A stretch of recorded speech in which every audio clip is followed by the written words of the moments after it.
Hello friends, ஹெல்த்தியான கருணக்கிழங்கு brownie எப்படி பண்ணலான்னு பார்க்கலாம். 1 கப்பு கோதுமை மாவு, 1 கப்பு கொக்கோ பவுடர்,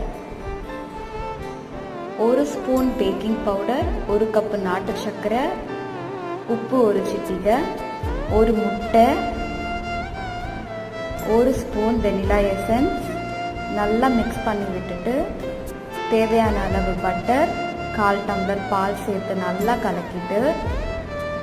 வேக வச்சு மசிச்சு எடுத்த 1 கப்பு கருணக்கிழங்கு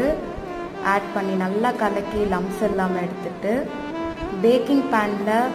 வெண்ணெய் தடவி அதில் பேட்டரை ஊற்றி நல்லா தட்டி மேலே கொஞ்சம் சாக்கோ சிப்ஸ் இல்லைன்னா டார்க் சாக்லேட் கட் பண்ணி போட்டுட்டு ஏற்கனவே ப்ரீ ஹீட் பண்ண அவனில் 180 டிகிரி செல்சியஸில் 30 மினிட்ஸ் வரைக்கும் பேக் பண்ணி எடுத்துக்கலாம். இப்போ நல்ல ஹெல்த்தியான கருணக்கிழங்கு ப்ரௌனி